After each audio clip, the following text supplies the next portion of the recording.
buntag kanatong tanan. Kini nga pangutana dili lang ni siya response niya tong nangutana specific. Kani nga tubag for in general asa tanan. Okay. Mayong buntag, brothers and sisters, unsay angay nga buhaton sa magtukod og balay, unsay ipanglubong nga sakramental ug unsa pod ang pangadyon.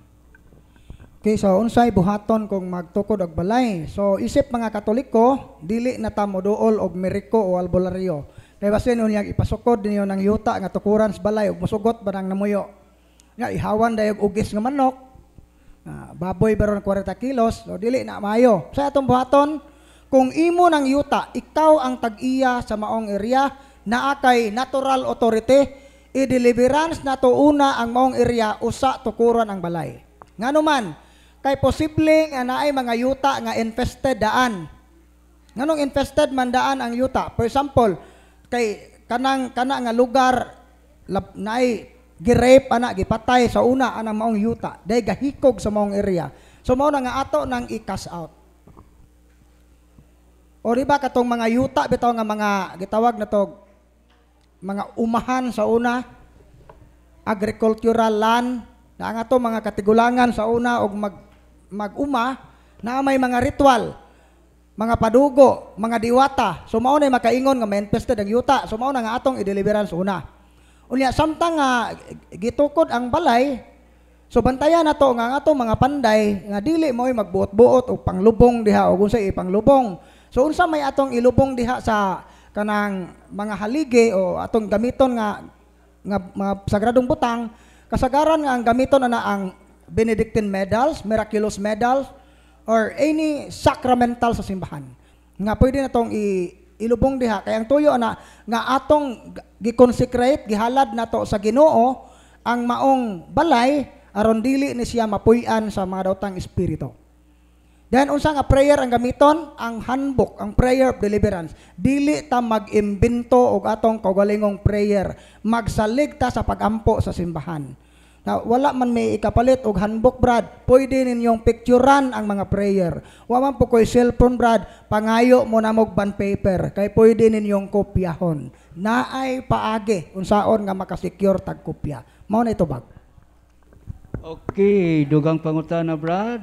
Sa panahon sa pagampo, pagbasa sa mga pulong sa Ginoo, dili na ko tuyoon nga mutulo akong luha, maghuot akong dughan. Normal ra ba ni Brad? So, kung tinuod man ganina, praise the Lord, no? Kay ang pulong sa Ginoo naka ning lagbas gyud sa imong kasing-kasing, so meaning natandog gyud. Kaysa sige tagpaminaw sa pulong sa Ginoo nga murag ning bantok nga tong salabutan. Durong wali ang pare nga maghinigugmaay, magpinasayloay, nagadumot ang mga nanimba. So mao no nga okay ra gyud na siya kung natandog ka sa pulong sa Ginoo. O hinaot unta nga mo cooperate ka sa maong grasya sa Ginoo kay kana siya tawag na siya sa pagbag-o. Kung duna man gani kay mga binuhatan nga dili maayo nga na-enlighten na kakaron, biyai ang maong binuhatan ug ayaw o siki ang grasya nga imong nadawat. Kay kana siya dako jud kay nang gasa sa Ginoo kining grace of conversion.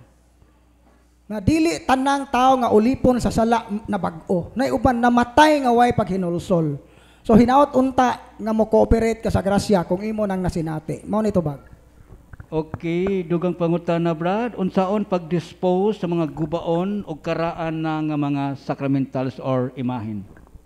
Okay, so ang pag-dispose sa mga balaang imahen, lahi siya og paagi sa pag-dispose sa mga habak o mga lana nga gikan sa albularyo.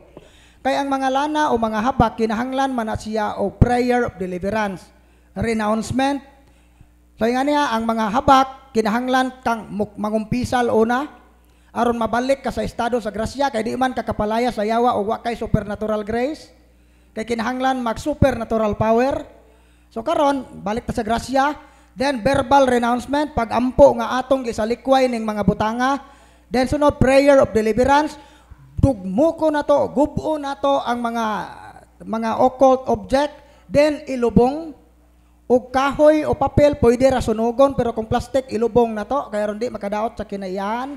Then mao nang cleansing prayer, mao na sa mga occult object. Pero sa mga sagradong butang, for example, naamoy mga imahen nga horror na tan-awon, di na presentable. Imbes kay ganahan ta magampo sa Ginoo, mura naman nagdi nawong ni Mama Mary, mura naman dun si Satanas kay nangagkag naman ang natipak na ng ilong, di na dyan presentable. Angay na gyud na nato nga i-dispose. Unsa may atong himuon ana. So ato nang ilubong. Pero before nato na ilubong, kay na desecrate naman siya, kay wa naman mapurma yang naon, kay nabuak baka ang ang kamot nga gaingon ana na napungkol na. So dili na po lisod na siyang ayuhon. So mas maayo gyud nga dugmokon yun na nato, i-deform yun na nato before ilubong. Nganong ato mang dugmokon? Total nawa naman ang iyang pagkasagrado, kay wa na may naguba naman ayang porma. Mao na nga dili na ta mahadlok ang nag-ato ng tiwasan ug buak, kay na desecrate naman siya. So nganong ato mang buakon, dugmokon, kay aron dili siya, kay kung pananglit ilubong na to ditso, kung makubkuban siya sa laing tao, di na siya magamit. Kay kung medyo na porma pa, basin og sa umabot nga katuigan, katong makakubkob, makaingon sila milagroso ni nga imahen, unya magamag kapilya.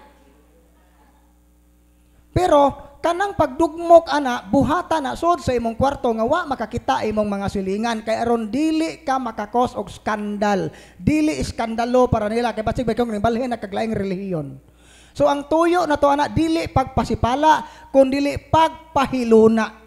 Atong gipahiluna, kay kining mga butanga, mga sagrado ni sa una nga karon di naman magamit, mong atong gipahiluna, ilubong sa lugar nga dili matunob-tunuban og tao. So maunay buhaton. Unsay prayer, pwede ra ka amahan namo, Hail Mary, no need na nga imong i-deliverance kay dili man infested ang mga object. Mo itubag. Okay, daghang salamat Brad. Dugang pangutana, ang akong apuhan patay na, pero mananambal to sila kaniadto. Unsa may among buhaton?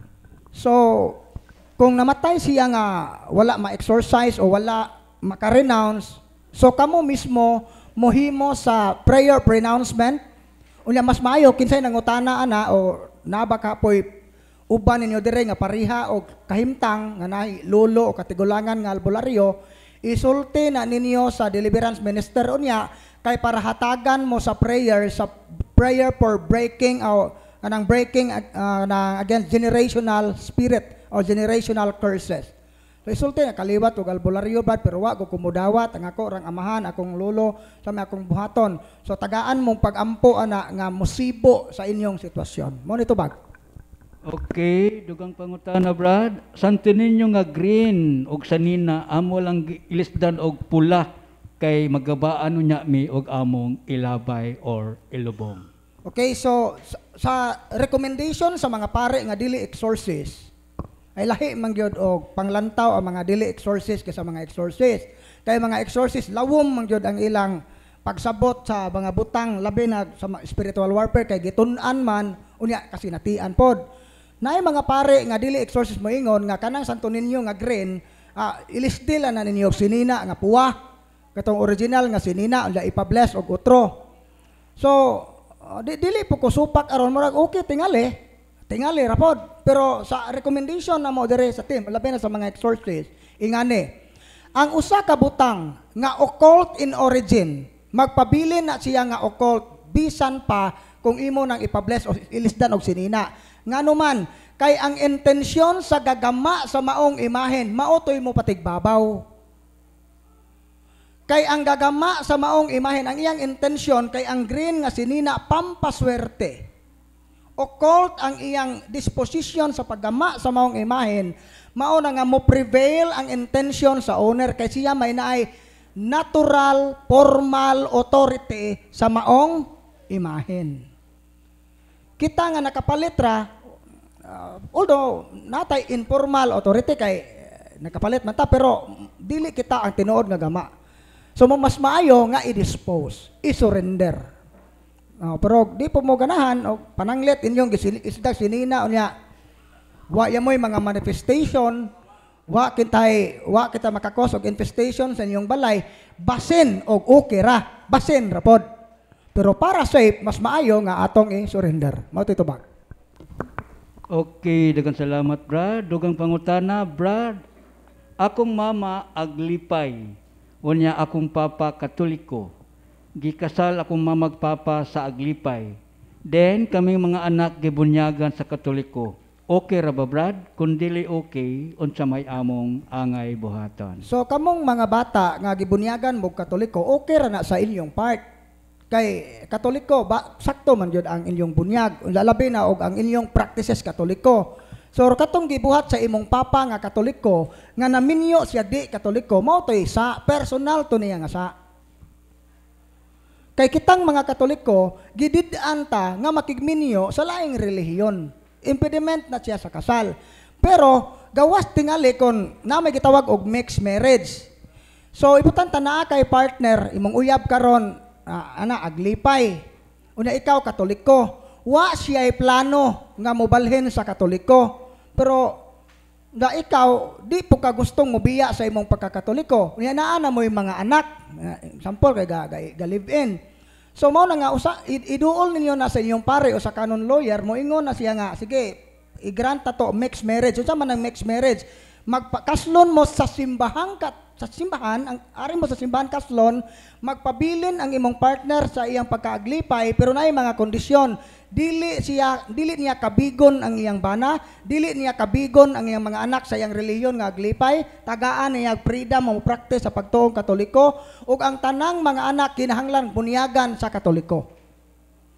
So mao nay pwede na siya. Pero kung ang usa ka katoliko tuan nagpakasal sa laing relihiyon, dili na pwede. Pero kamong mga anak kagibunyagan sa katoliko, wa nay problema. Ipadayon ang inyong pagkakatoliko. Dili lang kay katoliko sangan, kundi katoliko sangalan ug buhat. Mao nay atong buhaton. Mo tito ba? Okay, daghang salamat, Brad. So, wa na tay pangutana sa papel. Wa ba yung gusto mangutana diha? Wa mo nagsulat sa pangutana?